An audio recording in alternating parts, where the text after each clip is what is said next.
Olá, corredor! Olá, corredora! Seja muito bem-vindo a mais um vídeo aqui no canal. E no vídeo de hoje é aquele quadro que vocês adoram, que vocês tanto amam, que faz parte da sua semana, que é o Chama o Photo Finish, o quadro onde eu leio os comentários que vocês fizeram nos meus últimos vídeos, interajo com vocês, respondo dúvidas e também complemento alguns assuntos que podem ter ficado faltando nos vídeos. Então, roda a vinheta e vamos começar o Chama o Photo Finish! Bora lá, então vamos para a nossa primeira pergunta, que é a pergunta do Arthur Longo, que ele comentou no vídeo das diferenças dos tiros de 400 e 1000 metros, tá? Esses treinos precisam de aquecimento e desaquecimento? E sim, repara bem que eu vou falar, todos os treinos precisam de aquecimento. Então, sempre os treinos que eu falo aqui, os treinos fartlek, os treinos retreino intervalado, todos eles precisam de algum tipo de aquecimento, tá? O desaquecimento, ele muitas vezes ele é opcional, dependendo do nível da pessoa, dependendo do treino que ela fez. Por exemplo, se é uma rodagem leve, não precisa de um desaquecimento, porque a rodagem leve em si já é. Mas se é um treino de tiro, gosto de ter um desaquecimento depois. Dependendo do nível do corredor, tem pessoas que vão fazer um desaquecimento de 5, 10, 15 minutos. Tem gente que vai fazer o desaquecimento de 5 minutos. Mas sim, todos os treinos precisam de um aquecimento e um desaquecimento. Às vezes, o desaquecimento de outra pessoa é fazer uma caminhada leve, às vezes é alongar, enfim. Tanto faz, mas sim é necessário aquecer e desaquecer. Bora para a próxima pergunta.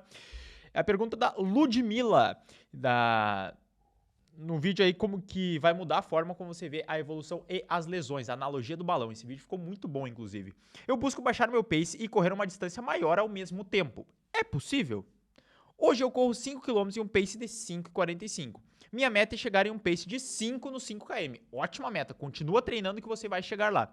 Mas ao mesmo tempo, quero correr os 10 km em um pace abaixo de 6. A última corrida de 10 km, meu pace foi de 6,5. É possível? Nesse caso, é totalmente possível. Até porque os 5 e os 10 quilômetros, eles são distâncias bem próximas. Quando a gente fala de correr distâncias curtas e distâncias maiores, a gente está falando, por exemplo, em correr uma prova de 1.500 e um 3.000 e uma maratona. Isso são provas que têm uma distância muito grande em termos fisiológicos. Mas numa prova de 5 e de 10, se aproveita muito as valências usadas numa prova de 5 para uma prova de 10. E o contrário também. Inclusive, por exemplo, eu gosto quando eu estou preparando os meus alunos para uma prova de 10 km, é que eles façam provas de 5 km nesse meio tempo. Por quê? Porque os 5 km é uma prova excelente, tu trabalha o VO2 máximo, tu trabalha a tua tolerância ao desconforto, tu trabalha as próprias características da velocidade que depois tu consegue reaproveitar para o 10. E o contrário também. Dá para te treinando para uma prova de 5 km, tu se inscrever numa prova de 10, por quê? Porque quando tu faz a prova de 10, tu passa um pouco mais do dobro do tempo sofrendo na prova. Isso ajuda na questão do aspecto mental, porque quando tu vai para a prova de 5, tu sabe que, nossa, não vou precisar sofrer tanto. Então é um ganho muito grande que tem, além de ser um treino de luxo, porque tu vai trabalhar uma distância maior, desde que seja com o tempo de intervalo adequado para a sua prova, né? Porque não fique, por exemplo, faça num final de semana a prova e no outro já corra, tá tudo certo, é muito bom. E no seu caso mais específico, que você deseja correr abaixo de pace 5, né? Chegar no pace 5 nos 5 km. Pode ficar bem tranquila, tá? Se tu correr os 5 km para pace 5, tu tem total condição de correr um 10 km para pace 5,10 a 5,15. Então, fica bem tranquilo. Ao mesmo tempo que tu baixa teu pace do 5, tu já vai correr esse 10 km abaixo de 6 tranquilamente, tá? Então, essas tuas duas metas, elas estão conversando. Inclusive, tá sendo bem conservador em relação à tua meta dos 10, tá? Mas continua treinando que você vai chegar lá. Bora para a próxima pergunta do Fernando. Sou aluno Nestor há um tempo. Aê sim, Fernando. Bati meu RP no 5K. Já começo a acreditar que conseguirei subir 30 ainda este ano. Obrigado. Eu que agradeço pela confiança, Fernando, no meu trabalho. E nós vamos sim conseguir bater esses 30 minutos no 5K. Inclusive, se você quiser também ter meu acompanhamento, assim como o Fernando, para evoluir a sua corrida e atingir as suas metas, é só tu clicar no primeiro link daqui da descrição e conhecer a minha assessoria de corrida, onde você vai ter a orientação que você precisa, que você está necessitando para baixar o seu pace, melhorar os seus ritmos e aumentar a sua distância, caso seja esse o seu objetivo. Muito obrigado pelo seu comentário, Fernando. Bora para a próxima. É a do Stanley. Tem gente de Portugal e tem gente aqui da Finlândia te assistindo. Caramba, cara, da Finlândia. Pô, me conta aí, eu quero que você deixe aqui nos comentários, eu vou responder isso no próximo Photo Finish. Como é que faz pra treinar na Finlândia?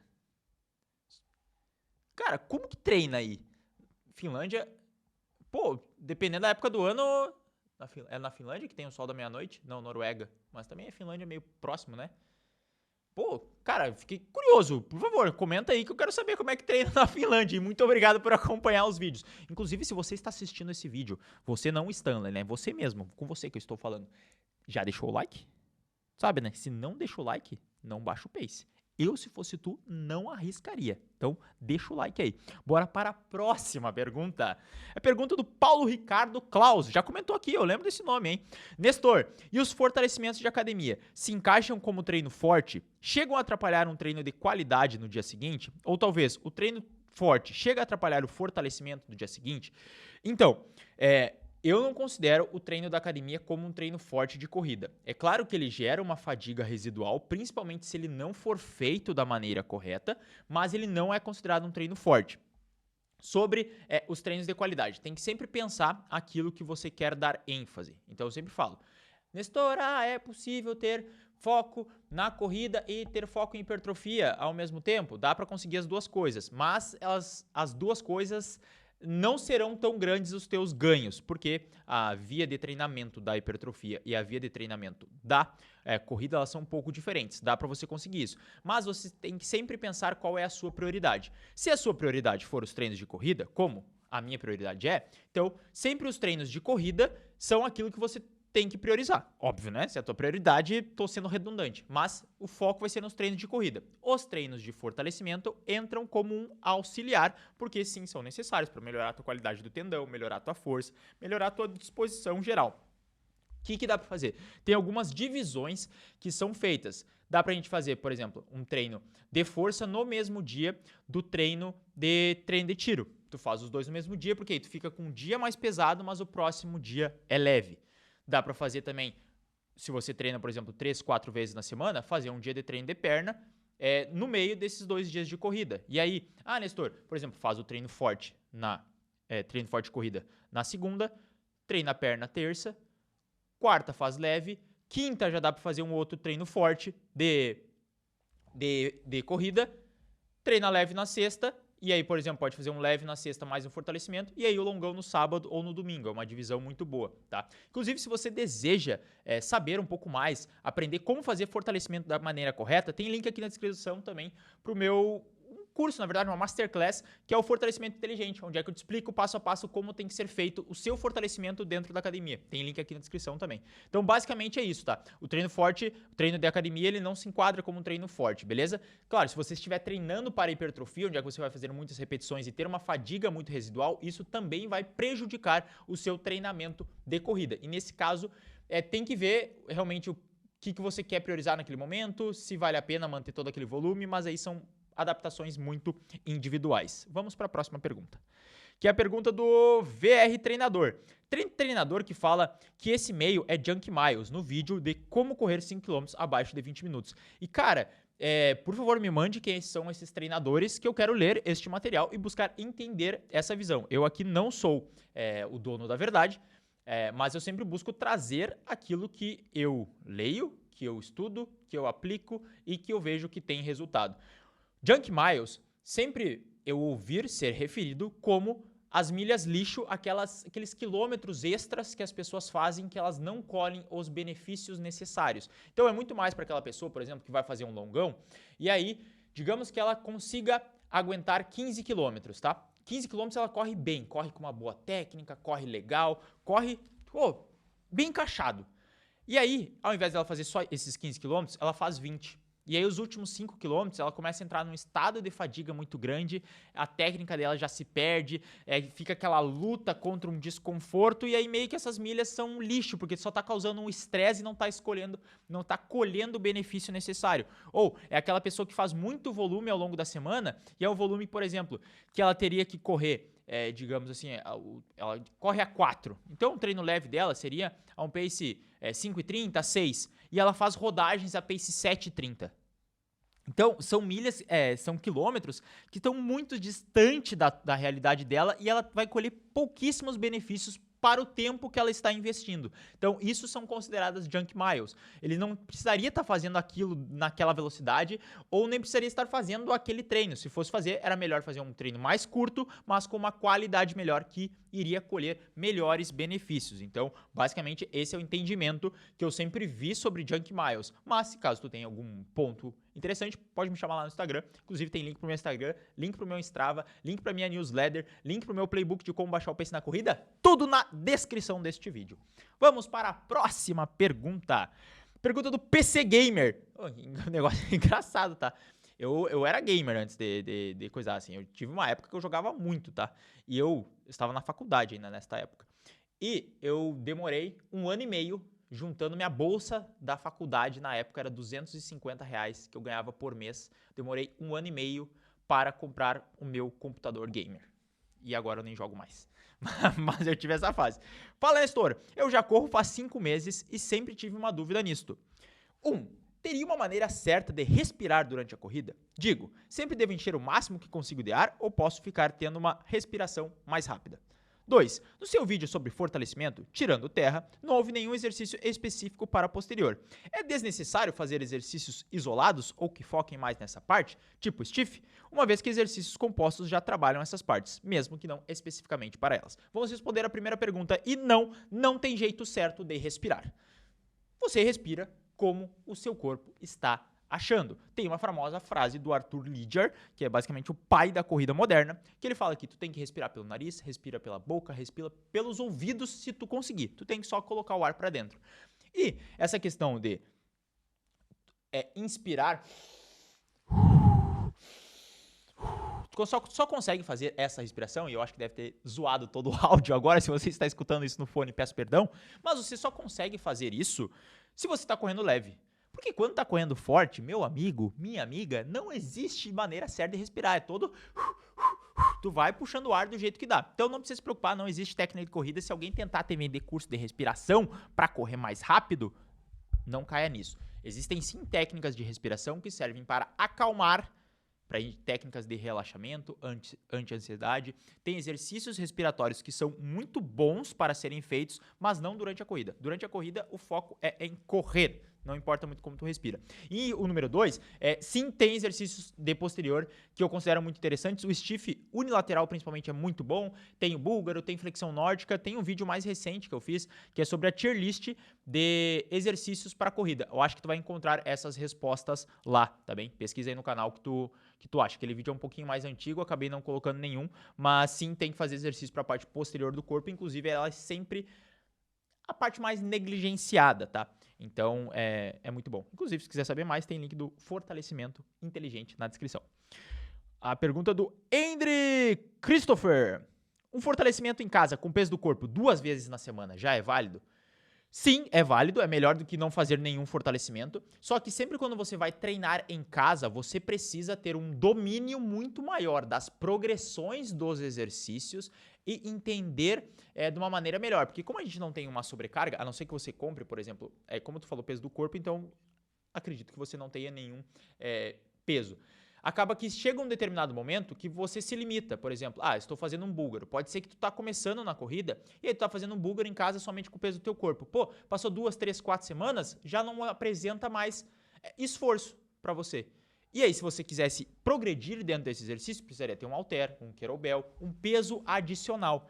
E aí, se você vai ficar somente sempre fazendo com aquele mesmo peso, você não tem uma sobrecarga, que é um dos princípios do treinamento. Ir aumentando progressivamente a sobrecarga dos exercícios. Assim como na corrida a gente aumenta tanto a intensidade, o volume, no treino de musculação também a gente vai aumentando as cargas para que você aumente a intensidade. Então, o grande limitador de treinar em casa é isso. Chega um determinado momento que tu já fez tudo que dá para fazer em casa e não tem mais como você progredir. Aí, ou vai para uma academia, para um box, onde é que tu tem a possibilidade de adicionar peso, ou tem que comprar peso para treinar em casa. Então, dá sim se você for iniciante, mas para quem é avançado, não recomendo muito. Pergunta do Soundcheck 0001. Quão prejudicial é o impacto da corrida nas articulações? Cara, a corrida é benéfica para suas articulações. Por quê? Porque o nosso corpo ele é feito para se movimentar. Olha só que loucura. É claro que existe um impacto, por exemplo, se a gente pegar um corredor olímpico aí que faz 200, 300 km por semana, isso não é saudável, né? Mas ele é atleta olímpico. Mas você não faz 200 km na semana, você não faz talvez nem 50 km na semana, talvez você não faça nem 30. Nosso corpo ele evoluiu para se movimentar. É só tu pegar o nosso pé. O nosso pé, agora eu não vou lembrar disso, mas vamos pegar assim, ó, sei lá, nosso corpo ele tem 206 ossos e sei lá quantos músculos, quantos tendões. Se você pegar a sua mão, olha só a loucura.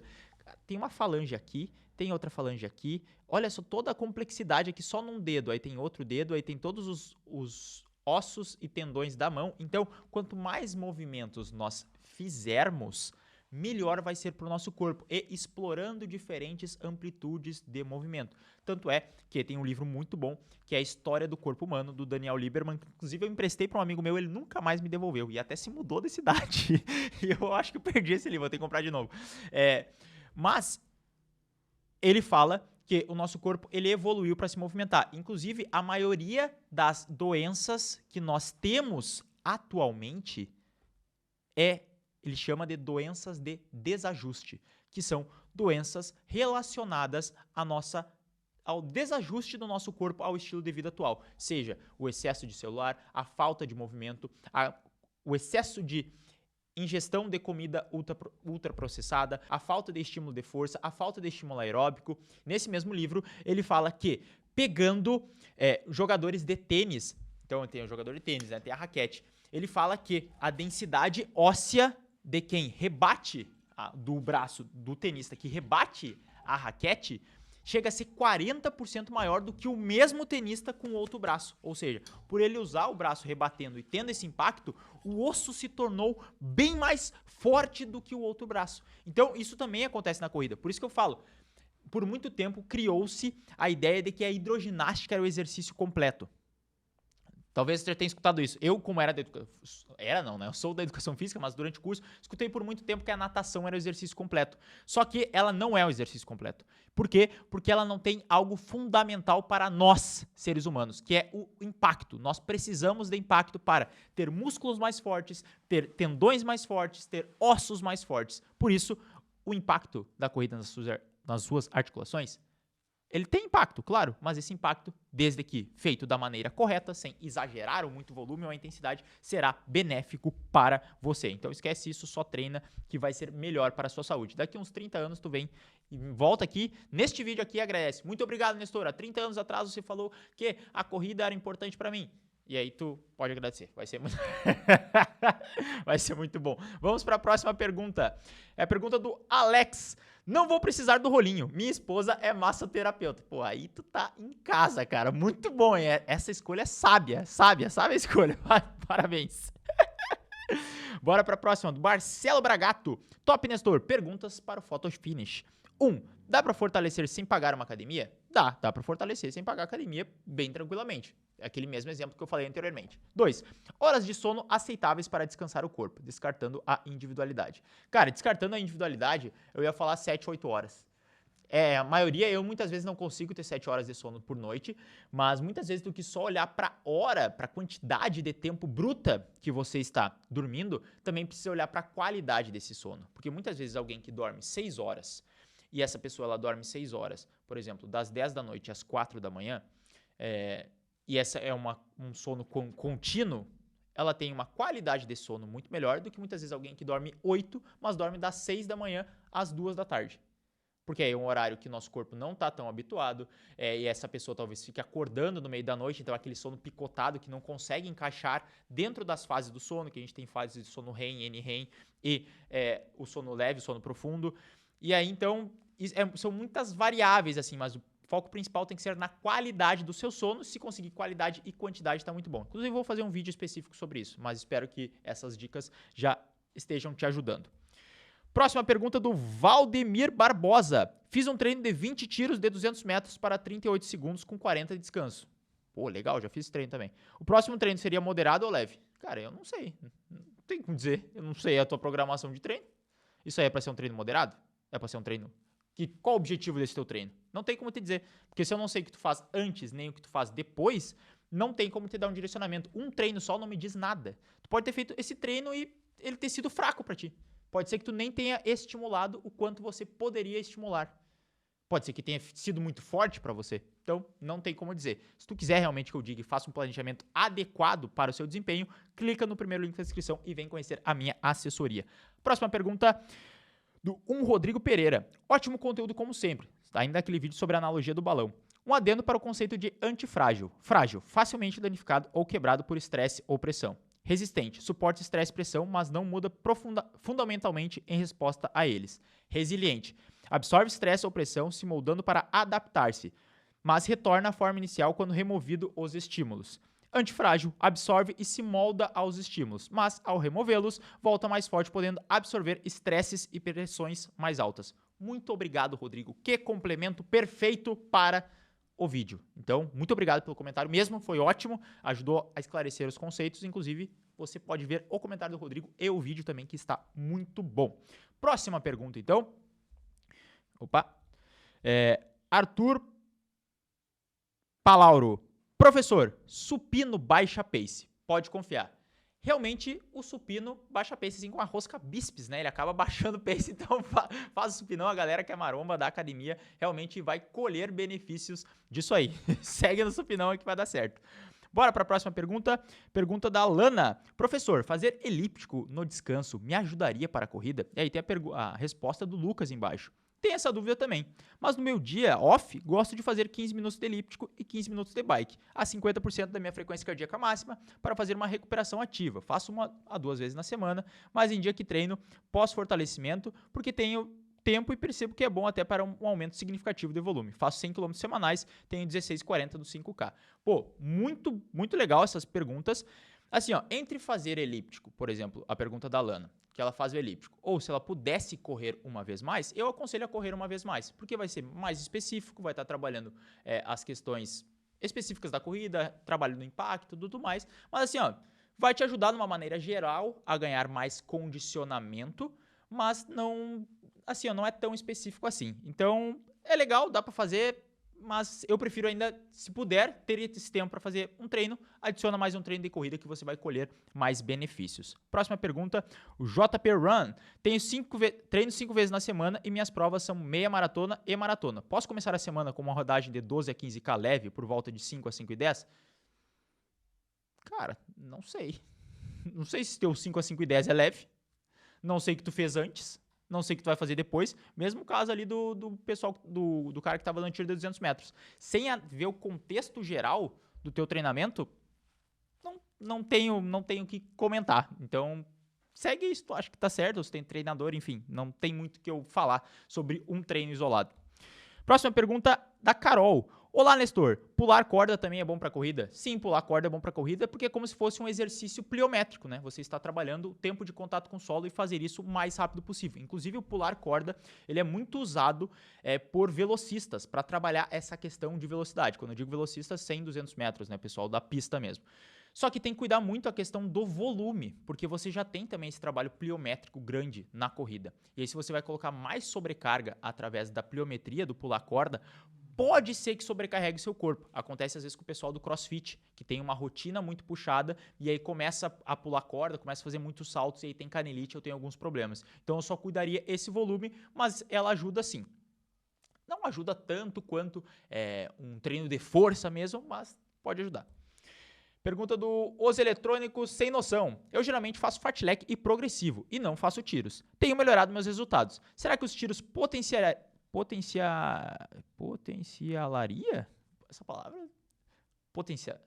Caramba, agora nem eu sei mais. Ainda mais resultados? Sim, os treinos de tiro iriam potencializar os teus resultados. Pode ter certeza que o treino intervalado, desde que ele foi inventado, 1940, mais ou menos ali por volta da casa de 1940, vem sido usado por todos os tipos de corredores e sim, a gente sempre se beneficia de fazer treinos intervalados. Próxima pergunta da Gida Marketing. 16:37. Deu uma risada, não lembro o que eu falei no 16:37. Eu tenho 22 anos, comecei a correr em fevereiro. E no mês passado fiz 21 km, 2:52:40. Se eu tivesse seguido o conselho, não teria ficado 2 semanas parados por causa do joelho. Mas foi muito boa a experiência. Poderia ter sido melhor, com certeza. Então, começou a correr em fevereiro, e muito cedo. Começou mês passado, foi em junho. Ou seja, em 4 meses tu correu uma primeira meia maratona. Para 2 horas e 52. É bastante tempo correndo, é um tempo de exposição muito grande. Não teria aconselhado, se você estivesse treinando comigo, não teria aconselhado você fazer a meia maratona. É muito mais seguro passar por provas mais curtas antes, você trabalhar a sua velocidade, trabalhar a sua resistência, expor seu corpo progressivamente a estímulos maiores, porque aí você vai treinando tanto a sua capacidade aeróbica quanto a sua capacidade tendínea e muscular, e isso só vai tendo melhores e maiores melhorias, tá? Então, mas agora é ajustar a tua rota, deixa pra tu fazer uma meia maratona só pro ano que vem, trabalha a tua base, que aí tu vai ver que vai ser uma meia maratona muito mais feliz, muito mais fácil, não vai precisar interromper treinos pós meia maratona e vai ser só sucesso. Próxima pergunta da Madeline Policarpo. Excelente! No vídeo a estratégia para correr provas de 10K. Segui todas as estratégias do vídeo e fiquei em terceiro lugar geral nos 10 km. Valeu, Nestor. De nada. Fico muito feliz de poder ajudar. Parabéns pela conquista. E se tu só com as dicas e estratégias tu fez esse tempo, imagina com o meu treinamento. Primeiro link da descrição. Próxima pergunta. Terminou? É isso aí. Terminou as perguntas, então vamos encerrar o quadro do Chama Photo Finish. Se tu tem alguma pergunta, alguma dúvida, algum comentário, pode deixar em todos os vídeos ou na descrição deste mesmo vídeo, que estarei respondendo no próximo quadro. No mais, lembra sempre, deixa o like para baixar o seu pace e a gente se vê numa próxima. Valeu!